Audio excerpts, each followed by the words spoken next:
ሰላም ጤና ይስጥልኝ ተመልካቾቻችን ከትግራይ ቴሌቪዥን የአማርኛ ቋንቋ የቀጥታ ስርጭታችን አሁን ይጀምራል።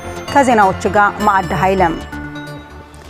በትግራይ የሚገኙ መስማት የተሳናቸው ወገኖች መንግስት ትኩረት ባለመስጠቱ ምክንያት ለተለያዩ እንግልቶችና ችግሮች እየተዳረግን ነው ሲሉ የትግራይ መስማት የተሳናቸው ማህበር ጥሪ አቀረቡ። ይህ የተባለው በዓለም አቀፍ ለ67ኛ በአገር አቀፍ ለ33ኛ ጊዜ በትግራይ ደግሞ ለመጀመሪያ ጊዜ መስማት የተሳናቸው ቀን በተከበረበት ወቅት ነው። ታደሰ ልጅ አለም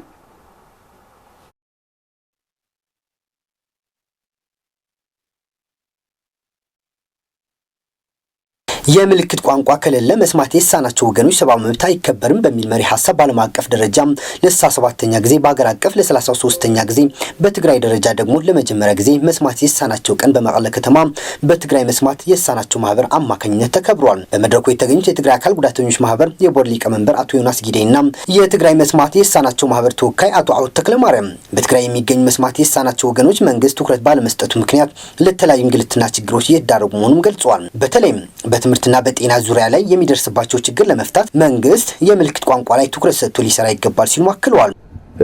አካል ጉዱ ኣብ ትምህርቲ ኣብ ጥዕና ኣብ ስራሕ ዕውዝ ዝኾነ ህይወት ክሕልፍ እንተኮይኑ እታ ዝጎደለት አካሉ ትምልእ ሓገዝ እያ ትድልዮ። አካል ጉዳተኛ በትምህርት በጤና የተሳካ ህይወት እንዲኖረው ከተፈለገ የጎደለውን አካሉ የምትሞላ ድጋፍ ነው የሚያስፈልገው። ያለ ምልክት ቋንቋ ሰብአዊ መብት ስለማይከበር በምልክት ቋንቋ አድርገን ስራዎቻችን ማቀላጠፍና ማከናወን እንችላለን። በዓለም አቀፍ የተሰጠን መብት ስለሆነ ማለት ነው። በትምህርትና በጤና ዕለታዊ እንቅስቃሴያቸውን የሚያጋጥማቸው የምልክት ቋንቋ እጥረት ከባድ ነው። እነሱ ይችላሉ፣ ይሰራሉ፣ ይማራሉ፣ ቤተሰብ ይመራሉ፣ ከራሳቸው አልፈው ለሀገራቸው ትልቅ አስተዋጽኦ የሚያደርጉ በዓለማችንም በስፖርትና በተለያዩ ስራዎች የሚሰሩ ብዙ ጀግኖች አሉን። የምልክት ቋንቋ እጥረት ለሆነ አካል የሚሰጥ ሳይሆን የሁሉም አካልና ድርሻ ሊሆን ይገባል። ምን ዝበዓል መጀመሪያ ጊዜ ኣብ ትግራይ ይኽበረለ ቋንቋ ሕኩም ንኹለኹም ስለዚህ ሕጂ አለው ኩነታት ትግራይ መንግስት መስማት ለተሳነን ወገኖች ይህ ቀን ለኛ ልዩ ቀን ነው። መንግስት ለኛ ልዩ ድጋፍና ክትትል ሊያደርግልን ይገባል። በተለይም በጤና ብዙ እድል የለንም። በአብዛኛው ሆስፒታሎች የምልክት ቋንቋ ባለመኖር ምክንያት ለብዙ እንግልትና ለተለያዩ ችግሮች እየተጋለጥን እንገኛለን። ስለዚህ መንግስት ይህንን ችግር በመረዳት አስፈላጊውን ድጋፍና ክትትል ሊያደርግልን ይገባል። በመድረኩ ጥናታዊ ጽሑፍ ያቀረቡት አቶ ሀፍቶም ዕቁባይ መንግስት መስማትም ማየትም የማይችሉ አካል ጉዳተኞች በተመለከተ ያለውን ግንዛቤ ለማሳደግ የተለያዩ ቋንቋዎች በምልክት ቋንቋ እድል የሚያገኙበትን ትኩረት በመስጠት በትምህርት ካሪክለም ላይ ተካቶም ፖሊሲ ወጥቶበት ሊሰራ ይገባል ሲሉም ጠቅሰዋል። ይህ በእንዲህ እንዳለም ወደፊት እንዲመጡና ስራ ፈጣሪ እንዲሆኑ ሁሉም ሊደግፋቸው እንደሚገባም ገልጸዋል። ቢያንስ እንደ መንግስት እንደ ክልልም እንደ ሀገርም በሁሉም ማህበረሰብም እነኚህ መስማት የተሳናቸው ወገኖች ተጋግዘን አብረን መደገፍ እንዳለብን ብዙ እንዳልተሰራበት የሚያሳየው ለመጀመሪያ ጊዜ ነው። ብዙ ወዳላ እንደቀረን የሚያሳይ ነውና በዚህን ያሉ ችግሮችን ቀርፈን እነኚህ መስማት የተሳናቸው ወደፊት እንደ ድሮ ዓለምን የሚያስጠሩ ክልልም የሚያስጠሩ ሀገርም የሚያስጠሩ ደረጃ እንዲደርሱ ማገዝ እንዳለብን በዚህ አጋጣሚ መልእክቴን አስተላልፋለሁ። በመድረኩ የተሳተፉት የትግራይ ጤና ቢሮ የሕክምና ተሐድሶ አስተባባሪ ዶክተር ኮኮብ ሐጎስ በበኩላቸው የትግራይ ጤና ቢሮ መስማት ለተሳናቸው ወገኖች ለመደገፍና ለማገዝ ትኩረት ሰጥቶ አስፈላጊውን ሁሉ ድጋፍ እያደረገ መሆኑን ገልጸው የምልክት ቋንቋ ስልጠና እስካሁን በአንደኛ ዙርና በሁለተኛ ዙር ለባለሙያዎች መሰጠቱንም ተናግረዋል። ከዛሬው በዓል ጋር በተገናኘ የመስማት የተሳናቸው ዜጎች ወደ ጤናው ተቋም ሲመጡ መስማት ባለመቻላቸው ምክንያት ማግኘት ያለባቸው አገልግሎት ማጣት የለባቸውም ብለን እናስባለን። ስለዚህ ይህንን ነገር ተግባራዊ ለማድረግ ደግሞ ካሁን በፊት ለጤና ባለሙያዎች የምልክት ቋንቋ ስልጠና ሰጥተናል በሁለት ዙር። አሁንም እንቀጥልበታለን፣ በዚህ ዓመትም እንቀጥልበታለን። ስለዚህ ማንኛውም መስማት የተሳነው ዜጋ ወደ ጤና ተቋም ሲመጣ መስማት ምልክት ቋንቋ የሚችል ባለሙያ ስለሚኖር መግባባት ይችላል ማለት ነው። በቀላሉ ያለበት ችግር መግለጽ ይችላል፣ አስፈላጊውን የሕክምና ክትትል ማግኘት ይችላል ማለት ነው። በዚህ መድረክ ከትግራይ ጤና ቢሮ፣ ከትግራይ ማህበራዊ ጉዳይና መልሶ ማቋቋም ቢሮ እንዲሁም ከትግራይ ስፖርት ጽሕፈት ቤት የተወጣጡ የስራ ኃላፊዎችና የተለያዩ ባለድርሻ አካላት ተገኝተዋል።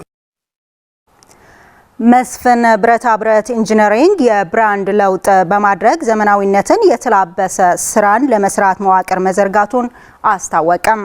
በአዲሱ መዋቅር መሰረት ለሀገርና ለሕዝብ የሚጠቅሙ ውጤታማ ስራዎችን ለመስራት ማቀዱንም ገልጿል። ሙሉ ብርሃን ዳርጌ አዘጋጅተዋለች።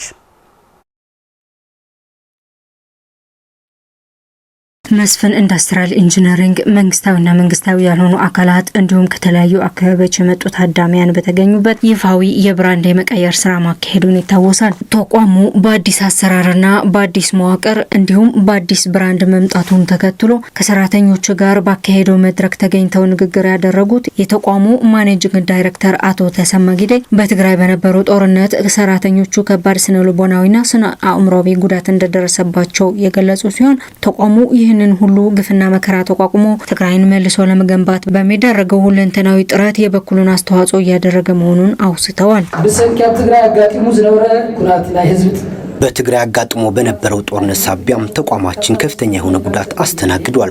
በንብረትና በሰው ኃይል የደረሰውን ጉዳት በሰራተኛው ላይ ከባድ ጠባሳም አሳድሮ አልፏል። በአጠቃላይ ይህ ተቋም ከባድ ኪሳራ እንደደረሰበት ሁሉም የሚረዳው ሀቅ ነው። ቢሆንም ግን ችግሮቻችን ተቋቁመን ዳግም በማንሰራራት ተስፋ ባለመቁረጥ በአዲስ ወኔና ተነሳሽነት ተቋማችንን በማጠናከር አቅማችንን መልሰን በማደራጀት ጥራትንና ተፈላጊነትን መሰረት በማድረግ ወደ ስራችን ተመልሰናል። መስፍን ኢንዱስትሪያል ኢንጂነሪንግ ወደ ሜታልስ ኤንድ ኢንጂነሪንግ ግሩፕ የሚል ብራንድ መቀየሩን ገልጸዋል። ይህ ብራንድ ውስጣዊ መሰረታዊ ዘመናዊነትን ያማከለ ዘመኑን የዋጀ ስራን ለመስራት ያለምና ራሱን ከፍ አድርጎ ዓለም አቀፋዊ ተወዳዳሪነቱን ለማሳደግ ያለመ መሆኑንም አክለው ገልጸዋል።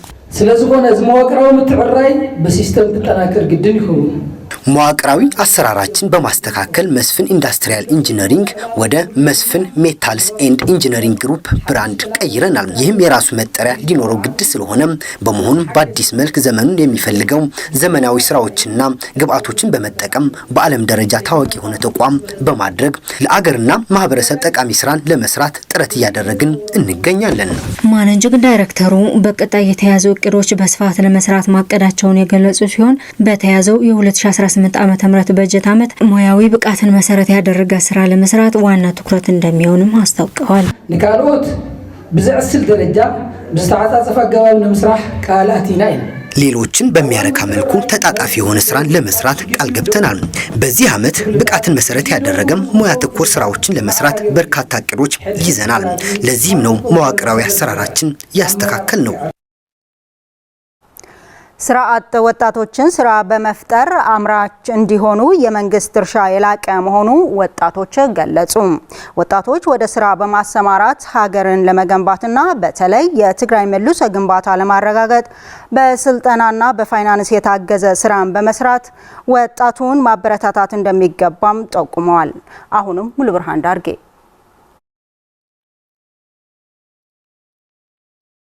በትግራይ በነበረው አውዳሚ ጦርነት በርካታ ወጣቶች ለስራ አጥነት ችግር ተጋልጠው ህገወጥ በሆነ መንገድ ከሀገር ሲወጡና ላላስፈላጊ ስቃይና እንግልት እየተጋለጡ መሆናቸውን ይታወቃል። ይህንን ለማስቀረትም ወጣቱ በራስ ተነሳሽነት በመንግስትና መንግስታዊ ባልሆኑ አካላት ትብብር ወደ ስራ ገብተው በስራ ፈጣሪነትና ራስን በመቻል አኳያ በርካታ ስራ መስራት ተገቢ መሆኑን መስፍን ኢንዱስትሪያል ኢንጂነሪንግ ግሩፕ ባካሄደው የብራንድ ማሳወቅ መድረክ የተገኙ ሰራተኞችና ወጣቶች ገልጸዋል። የተማቻቸ ነገራት ክሊ ብርግጥ ነገር ግን ንዝለሎ ነገራት በርግጥ ያልተመቻቹ ነገሮች ሊኖሩ ይችላሉ። ቢሆንም ግን መሰናክሎችን በትጋት በማለፍ ቀድሞ የነበሩ መልካም ተሞክሮችን በመውሰድ ቀድሞ የነበረችውን ትግራይን ለመመለስ መስራት ይገባዋል የሚል እምነት አለኝ። በአሁኑ ሰዓት ወጣቱ ለፈጠራ ዝግጁ እንዲሆን የተመቻቸ ሁኔታ እንዲፈጠርለት አስፈላጊ ነው። ምክንያቱም በስልጠና ሊሆን ይችላል፣ በተለያየ መልኩ ሊሆን ይችላል። አንድ ወጣት እኮ ከፈለገ ወይ ደግሞ የሆነ ስልጠና ሰጥተ ወደ ጥሩ ሁኔታ ይሄዳል። ምክንያቱም ስልጠና ብቻ ነው የሚያስፈልገው። ማይቀየር ነገር የለምና ሰርቶ ጠንክሮ ከሰራ ሁሉ ነገር ይቀየራልና ጠንክሮ መስራት አለበት ወጣቱ እላለሁ። ወጣቱ በስራ ፈጠራና ክህሎት ራሱን አዳብሮ ከተጠዋሪነት ተላቆ ለማህበረሰብና አገርን ከዛም አልፎ በትግራይ መልሶ ግንባታ የድርሻውን እንዲወጣ የሚጠቅም ስራ ለመስራት በመንግስት በኩል ሰፊ ስራ መስራትና ሙያ ተኮር ስልጠናዎችን መስጠት ትልቅ መፍትሄ መሆኑንም አክለው ገልጸዋል። ጸገም ዝክፍታህ መጀመርታ መንግስቲ አዊ እጃመለው የስራ አጥነትን ችግር እንዲፈታ መጀመሪያ መንግስት ትልቅ ድርሻ አለው። ወጣቱ ምን አይነት ስራ እየፈጠረ ነው የሚል ጉዳይ ማየት አለበት።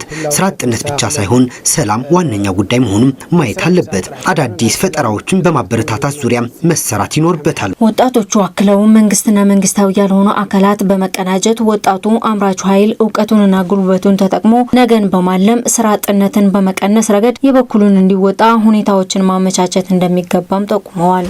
ገንዘብ ሐገዝ ክጅምር ይኽእል እዩ። ወጣቱ በገንዘብ ድጋፍ በስልጠናና የባንክ ብድሮችን በማመቻቸት ንግድና ስራ ትስስር መፍጠር ይገባል ይላሉ። የትግራይ ደቡባዊ ዞን እምባላጀ ወረዳ አርሶ አደሮች በኩታ ገጠም በመዝራታቸው የተሻለ ምርት ለማግኘት ተስፋ እንዳላቸው ገለጹ።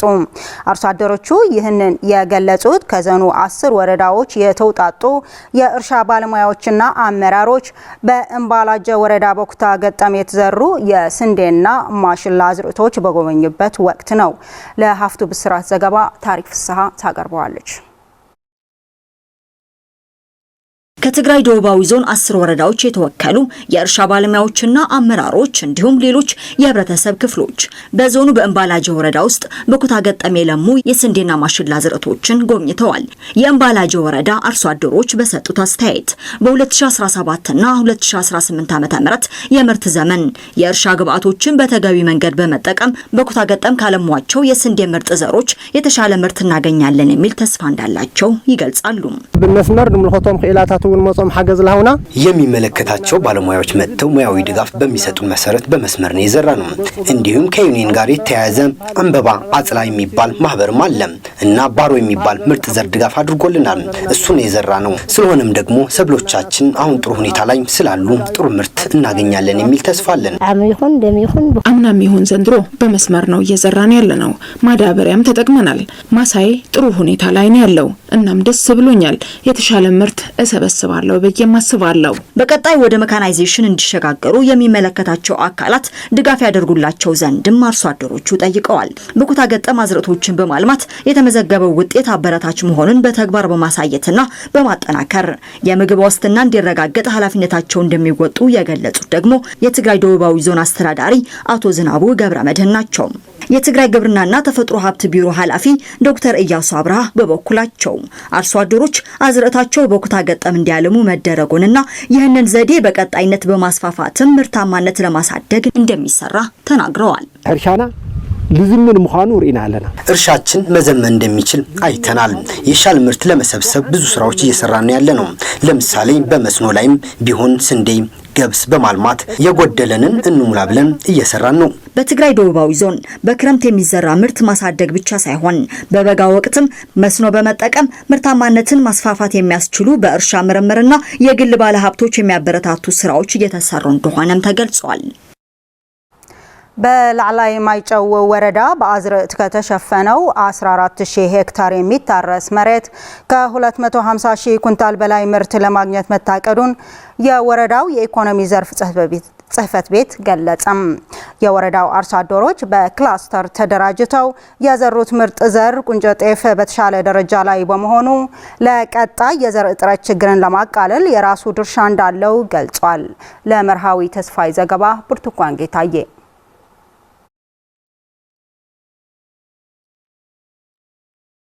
ይህ በምስሉ ላይ የምንመለከተው ሰብል በማዕከላዊ ዞን ላዕላይ ማይጨው ወረዳ ደብረ ብርሃን ቀበሌ አርሶ አደሮች በጤፍ ክላስተር ተደራጅተው 45 ሄክታር መሬት ላይ የጤፍ ማባዛት ስራ በመስራት 147 አርሶ አደሮችን ያሳተፈና ተጠቃሚ ያደረገ ሲሆን አርሶ አደሮቹ በክላስተር ተደራጅተው የዘሩትን ሰብል በጥሩ ሁኔታ ላይ እንዳለ ይናገራሉ። ጥቦ ክራማትዩ መጀመሪያ አመጅማር ክራማት ማይ ንሽቴ ዝንግዕልና ነይሩ ጥሩ የክረምት ወቅት ነው። መጀመሪያ ላይ ዝናብ ዘግይቶ ስለነበር ተስፋ ቆርጠን ነበር። ዝናብ ከጀመረበት ጊዜ አንስቶ ግን መደበኛ የዝናብ ወቅት ነበር። እንደምታዩት ሰብሉ በጥሩ ሁኔታ ላይ ነው ያለው። ይህ አካባቢ ክላስተር አምራች አርሶ አደሮች ተብሎ የተሰየመ ነው። ካሁን በፊት ሲዘራ የነበረው ሰብል እንኳን በኔ ቁመት ልክ ሊሆን አይደለም ጉልበቴ ላይ አይደርስም ነበር። መንግስት በምርምር የተገኘ ምርጥ ዘር ማምጣት ከጀመረ በኋላ ግን በየአመቱ የተለያዩ ዘር እየዘራን ምርቱም ጥሩ የሆነ ነው። የአሁኑ አመት ደግሞ አዲስ ገና ያልተጀመረ በምርምር የመጣ ዘር ተሰጥቶን ዘርተን እንደምታዩ ጥሩ ሁኔታ ላይ ነው ያለው። በቂ ምርት እንደምናገኝ ተስፋ አለን።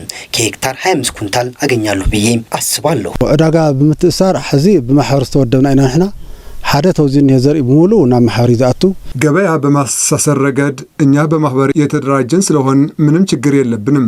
ይህን ዘር ወደ ማህበሩ ነው ገቢ የሚደረገው። ከማህበሩ ደግሞ ይህንን ወስዶ ነው ገበያ ትስስር የሚፈጥረው። እዚህ የተሰራው ምንድነው? የጤፍ ምርት ዘር ሌላ ሳይጨመርበት ብቻውን በአንድ አውድ እንዲዘራ ነው።